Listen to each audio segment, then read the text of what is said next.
Hello दोस्तों, कैसे हो आप लोग। स्वागत है आपका मेरे चैनल देहाती सिस्टर में। जैसा कि आपको पता है मैं अपना नोट्स शेयर करती हूँ। तो आज है मॉडर्न हिस्ट्री का क्लास 3। दो क्लास यानी 3 क्लास, एक में मैंने परिचय बताया था कि क्या क्या पढ़ना है। 2 क्लास में सब्जेक्ट का ले चुकी हूँ, तो तीसरा आज मैं शेयर करने वाली हूँ अपने नोट्स का आप सबके साथ। तो इससे पहले अगर आप मेरे चैनल पे नए हैं तो चैनल को सब्सक्राइब कर ले, बेल आइकन को प्रेस कर ले और वीडियो में बने रहें। और पिछला वीडियो अगर आपने नहीं देखा तो उसे भी जाकर देख लें ताकि आपको ये समझ में आए। तो चलिए हम लोग पढ़ेंगे 1888 वाला अधिवेशन हम लोग पढ़ लिए थे। अभी 1889 का अधिवेशन हम लोग पढ़ेंगे। तो 1889 का अधिवेशन जो हुआ था वो बॉम्बे में हुआ था और इसके अध्यक्ष थे विलियम वेडरमन। विलियम वेडरमन थे जो कि दूसरे यूरोपीय अध्यक्ष थे। दूसरे यूरोपीय अध्यक्ष जो चीज़ मेरा समझ नहीं आया ना, मेरे वॉइस पे थोड़ा ध्यान दीजिएगा, क्योंकि कुछ सब्जेक्ट को मैं लिख के शेयर कर रही हूँ लेकिन बहुत को मैं लिख नहीं पाऊँगी दिन भर में, क्योंकि आपका डिमांड बहुत होता है कि एक दिन में 3 क्लास 4 क्लास दें, तो मैं नहीं कर पाऊँगी। 1 क्लास का बात होता तो मैं लिख लेती। तो आप थोड़ा मैनेज करिए, मेरे वॉइस से आप लिख सकते हैं। तो 1889 का जो बॉम्बे में अधिवेशन हुआ था उसके अध्यक्ष थे विलियम वेडरमन, जिसकी जीवनी ए ओ ह्यूम की जीवनी वेडनबर्न ने ही लिखी थी। ए ओ ह्यूम की जीवनी किसने लिखी थी, ये भी क्वेश्चन कई बार पूछा जाता है। तो ए ओ ह्यूम की जीवनी विलियम वेडनबर्न ने लिखी थी। अब इसमें क्या हुआ था ना कि 1889 का जो अधिवेशन हुआ था इसमें बहुत से इंपॉर्टेंट चीज़ हुए थे जो कि अब हम नीचे देखेंगे। 1889 का जो अधिवेशन हुआ है वो 21 वर्षीय मताधिकार का प्रसार पारित हुआ था इसी अधिवेशन में। और लंदन में कांग्रेस की एक शाखा खुली थी। मतलब लंदन में ना एक कांग्रेस ने अपना शाखा खोला था जिसके अध्यक्ष थे विलियम डिब्बी, और उस शाखा का नाम था ब्रिटिश इंडिया कमेटी। लंदन में जो कांग्रेस की शाखा खुली थी ना उसका नाम था ब्रिटिश इंडिया कमेटी, और उसके अध्यक्ष थे विलियम डिब्बी। और वहाँ पर जो एक पत्रिका, मतलब ये खबर जो पत्रिका में छपी थी उस पत्रिका का नाम था इंडिया। ये बहुत इम्पोर्टेंट है। ये 1910 आप देख रहे होंगे ना, इधर आप देख पा रहे होंगे 1910 लिखा हुआ है, तो आप इस पे ध्यान ना दें। मैंने इसलिए लिखा है क्योंकि 1910 में ना ये विलियम वेडरबर्न ने ही अधिवेशन लिया था, इसलिए मैं याद करने के लिए यहाँ पे लिखी थी। तो और इस अधिवेशन में क्या हुआ था, 1889 में पहली बार महिलाओं ने भाग लिया था। मैंने पहले क्लास में भी आपको बताया था कि ये प्रथम ऐसा अधिवेशन था, 5वां अधिवेशन, जिसमें कि 1889 कुल प्रतिनिधि ने भाग लिया था। उसमें से महिला प्रतिनिधियों की संख्या थी 6/10, यानी 10 महिला का नाम लिया गया था, जिसमें कि 6 महिला ही शामिल हुई थी। उसमें थी स्वर्णा कुमारी देवी, जानकी नाथ घोसाला, पंडिता रमाबाई और कादम्बनी गांगुली। अब कादम्बनी गांगुली थोड़ा प्रसिद्ध हो जाती हैं क्योंकि ये देश की प्रथम स्नातक उत्तीर्ण महिला थी, और इन्होंने जो स्नातक किया था उस समय पे वो कलकत्ता विश्वविद्यालय से किया था, इसलिए ये बहुत इम्पोर्टेंट हो जाती हैं। अगला अधिवेशन हम लोग पढ़ेंगे, जो इम्पोर्टेंट है उसी को हम लोग पढ़ेंगे, सबको पढ़ने से कोई फ़ायदा है नहीं तो आप पढ़ नहीं पाएंगे। तो अगला अधिवेशन है 1892 का, जो कि इलाहाबाद में हुआ था, और इसके अध्यक्ष थे व्योमेश चंद्र बनर्जी। और लंदन में ये होना था प्रस्तावित, चूँकि ये लंदन में होना था लेकिन हुआ था इलाहाबाद में। बस इस अधिवेशन का यही खासियत था। तो आपको ऐसे पूछ सकता है कि ऐसा कौन सा अधिवेशन था जो लंदन में होना था लेकिन हुआ था इलाहाबाद में। तो 1889 का अधिवेशन, तो इसके अध्यक्ष कौन थे, तो व्योमेश चंद्र बनर्जी। अगला अधिवेशन है 1896 का, जो कि कलकत्ता में हुआ था, और इसके अध्यक्ष थे रहीमतुल्ला सयानी। अब रहीमतुल्ला सयानी इसलिए इम्पोर्टेंट हो जाते हैं क्योंकि कई बार पूछता है कि दूसरे मुस्लिम अध्यक्ष कौन थे। तो दूसरे मुस्लिम अध्यक्ष रहीमतुल्ला सयानी जी थे, और वंदे मातरम बंकिम चंद्र चटर्जी ने गाया था इसी अधिवेशन में। यानी 1896 में ही कलकत्ता अधिवेशन में ही वंदे मातरम को गाया गया था, जिसे किसने गाया था, बंकिम चंद्र चटर्जी ने। इसे गाने में कुल 65 सेकेंड का समय लगा था। इस अधिवेशन में ना एक और इम्पोर्टेंट चीज़ हुआ था कि दादा भाई नौरोजी ने धन का बहिर्गमन सिद्धांत भी इसी अधिवेशन में दिया था, इसलिए और ज़्यादा ये अधिवेशन इम्पोर्टेंट हो जाता है। अगला अधिवेशन है 1901 का, जो कि कलकत्ता में हुआ है, और इसके अध्यक्ष हैं कलकत्ता अधिवेशन 1901 के दिनसा एडुल्विवाचा। दिनसा एडुल्विवाचा इसके अध्यक्ष हैं। पहली बार महात्मा गांधी ने इस अधिवेशन में भाग लिया था। यानी आपसे यहाँ पे क्वेश्चन क्या बनता है, जो कि बहुत इंपॉर्टेंट है, आप कहीं भी पढ़ेंगे ना ये बार बार क्वेश्चन आएगा कि ऐसा कौन सा अधिवेशन था जिसमें महात्मा गांधी ने पहली बार भाग लिया था। तो ये अधिवेशन था कलकत्ता अधिवेशन, जिसके अध्यक्ष थे दिनसा एडुल्विवाचा, और ये 1901 में हुआ था। इसे आप VVI देखें, मैंने भी लिखा है, तो आप इसे आराम से याद कर लें, क्योंकि कभी भी ये पूछ सकता है। और यह ऐसा अधिवेशन था ना जिसमें कि कांग्रेसी नेताओं में आपसी मतलब अपने आप में सब एक दूसरे से मतभेद कर लिए थे। आपसी मतभेद हो गया था इस अधिवेशन में।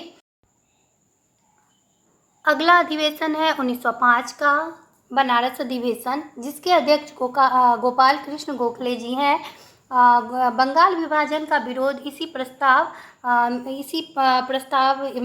अधिवेशन में इसका प्रस्ताव पारित हुआ था। 1905 का अधिवेशन बहुत इम्पोर्टेंट है, क्योंकि इसके अध्यक्ष कौन थे? गोपाल कृष्ण गोखले। अब एक और प्रश्न यहाँ पे आप ऐड कर सकते हैं कि गोपाल कृष्ण गोखले कौन थे? तो महात्मा गांधी के गुरु थे ये। गोपाल कृष्ण गोखले ने ऑस्ट्रेलिया और कनाडा के तर्ज पर स्वशासन की मांग की थी। यानी 1905 का जो अधिवेशन हुआ था ना, उसमें गोपाल कृष्ण गोखले जी ने ऑस्ट्रेलिया और कनाडा के तर्ज पर ना स्वशासन मतलब हम लोग खुद से शासन करेंगे, इसकी मांग की थी। सर्वेंट ऑफ इंडिया सोसाइटी की स्थापना, बहुत इंपॉर्टेंट, इसे लगाएं आप। इसकी स्थापना गोपाल कृष्ण गोखले जी ने की थी। अगला अधिवेशन है, इसमें एक और है जिसने भारतीय सेवक संघ की भी स्थापना 1905 में गोखले जी ने ही की थी, यानी गोपाल कृष्ण गोखले जी ने की थी। अगला अधिवेशन है 1906 का, जो कि कलकत्ता में हुआ था। पहले भी मैंने बताया था, कलक एक बताया था आपको मतलब ट्रिक के माध्यम से कि तीनों के अध्यक्ष कौन थे? दादा भाई नौरोजी थे। आप पहले क्लास में जाके देख सकते हैं। तो 1906 का अधिवेशन जो हुआ था वो कलकत्ता में हुआ था, और इसके अध्यक्ष थे दादा भाई नौरोजी। अब ये अधिवेशन बहुत महत्वपूर्ण हो जाता है, पूछे क्यों? क्योंकि इस अधिवेशन में विवाद हो गया था। किस किस के बीच में हुआ था? तो रासबिहारी घोष और लाला लाजपत राय के बीच में हुआ था, जिसको सुलझाया किसने था? तो भूपेंद्र नाथ बसु जी ने सुलझाया था। अब दो लोगों के बीच अगर विवाद हो जाता तो कोई तीसरा ही इसे सुलझाता था। तो इसी 1906 के कलकत्ता अधिवेशन में जो विवाद हुआ था, उसमें रासबिहारी बोस जी थे एक तरफ और दूसरे लाला लाजपत राय थे। उसको सुलझाया था भूपेंद्र नाथ बसु ने।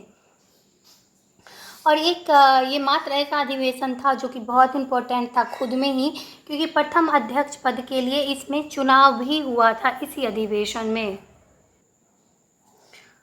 1906 के अधिवेशन में मोहम्मद अली जिन्ना पहली बार दादा भाई नौरोजी के सचिव के रूप में शामिल हुए थे। ये क्वेश्चन भी बहुत इम्पोर्टेंट है कि जिन्ना जी प्रथम बार किस अधिवेशन में शामिल हुए थे? तो 1906 का अधिवेशन, उस समय वहाँ के अध्यक्ष कौन थे? तो दादा भाई नौरोजी थे। और इसमें 4 प्रस्ताव भी पारित हुआ। देखिए VVI या डबल स्टार मैंने लगाया है, आप भी लगा लें इसको, क्योंकि ये 4 प्रस्ताव हमेशा पूछते किस अधिवेशन में पारित हुआ था। तो ये 1906 के अधिवेशन में 4 प्रस्ताव पारित हुआ था। स्वदेशी, बहिष्कार, स्वराज और राष्ट्रीय शिक्षा। 3 स्टार इससे मैंने लगाया स्वराज, क्योंकि ये बार बार ही पूछता है। तो स्वराज शब्द का सबसे पहले प्रयोग 1975 में किसने किया था? तो दयानंद सरस्वती ने किया था। ये आप देखें, ये सब चीज़ मैंने बाद में ऐड किया है। जब मैंने सेट लगाया था तो ये सब इसमें मुझे सेट में मिला था, तो मैं यहीं पे इंक्लूड करते जाती थी, इसीलिए मैं पुराना नोट्स आपके साथ शेयर कर रही हूँ, ताकि आपको समझा पाऊँ कि सिर्फ ये क्लास का नहीं है, इसमें बहुत सारा चीज़ मैंने ऐड किया है। ये सब अलग से लिखा है, जगह मैं थोड़ा थोड़ा सब में छोड़ती थी, बाद में मैंने सबको भरा है। तो स्वराज शब्द का राष्ट्रीय आंदोलन में प्रयोग किसने किया है? तो संजीवनी नामक पत्रिका में कृष्ण कुमार मित्र ने किया है। स्वराज शब्द का राजनीतिक में प्रयोग किसने किया है? तो राजनीतिक में प्रयोग तिलक ने किया है, यानी बाल गंगाधर तिलक ने किया है। स्वराज शब्द का 1906 में किसने प्रयोग किया था? तो कांग्रेस में प्रयोग किया था दादा भाई नौरोजी ने। अगला अधिवेशन है 1907 का, जो कि बहुत इम्पोर्टेंट है। तो 1907 का अधिवेशन जो हुआ था वो सूरत में हुआ था और इसके अध्यक्ष थे रास बिहारी बोस। रास बिहारी बोस इसके अध्यक्ष थे। अब इसमें क्या इम्पोर्टेंट है, इसे भी भैया ही मैंने लगाया है। यहाँ तक कि मैं जो पढ़ा रही हूँ ना, मतलब जो भी नोट्स में शेयर की हूँ सब भी आई और इसी से मुझे हर जीएस में और सब्जेक्ट में मिला है मुझे आंसर क्वेश्चन में। तो आप इसको आराम से पढ़ें। तो 1907 का जो सूरत अधिवेशन हुआ है उसके अध्यक्ष रास बिहारी बोस हैं। पहली बार और अंतिम बार उपाध्यक्ष इसी अधिवेशन में बनाया गया, उसके बाद नहीं बना है।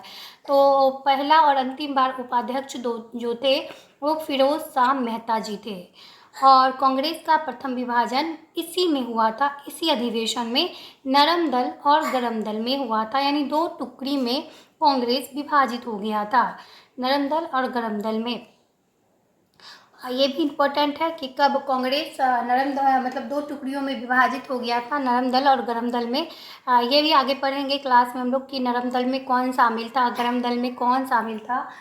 तो कांग्रेस के सभी उग्रवादी नेताओं को कांग्रेस से निष्कासित कर दिया गया था, यानी उग्रवादी यानी गरम दल के जितने भी नेता थे ना उन्हें उग्रवादी भी कहा गया है, जो कि गलत था क्योंकि सबका अपना सोच होता है, सब अपने तरीके से न्याय की बात करते हैं। तो कांग्रेस के सभी उग्रवादी नेताओं यानी गरम दल के नेताओं को कांग्रेस से निष्कासित कर दिया गया था। आज का क्लास मैं यहीं पे ख़त्म करूँगी। ऐसे मेरा और भी इस क्लास में है लेकिन ये 2 घंटे का क्लास था, शायद 2.5 घंटे का मेरा। मैंने इसे आधा तो आधा नहीं 3% मैंने बता दिया, बस 1% इसका बचा है। तो अगले क्लास में मैं ऐड कर दूँगी इसको। आज का क्लास मैं यहीं ख़त्म किए जा रही हूँ क्योंकि तबीयत थोड़ा ठीक नहीं है। तो अगले क्लास में जल्द ही हम मिलेंगे। चैनल पे नए हैं तो प्लीज़ चैनल को सब्सक्राइब कर ले, बेल आइकन को प्रेस कर ले और इसको मैं ख़त्म कर दूँगी 1 महीने के अंदर। तो 1 महीने के अंदर 20 क्लास मेरा है तो मैं ज़्यादा से ज़्यादा इसे 25 क्लास बना दूँगी, लेकिन मैं ख़त्म कर दूँगी। जितना अधिवेशन मैंने आज पढ़ाया उसको याद करें और बार बार याद करें, क्योंकि वो उतना एक दिन में याद होना थोड़ा मुश्किल है, क्योंकि पीछे वाला हम भूलते जाते हैं, आगे वाला याद करते हैं। तो पीछे वाला को भी रिवीजन करें, थोड़ा टाइम दे, अभी टाइम है भी, तो आराम से पढ़ें, आराम से पढ़ें, ध्यान से पढ़ें, हर सब्जेक्ट को पढ़ें। लास्ट तक वीडियो में बने रहने के लिए थैंक यू सो मच।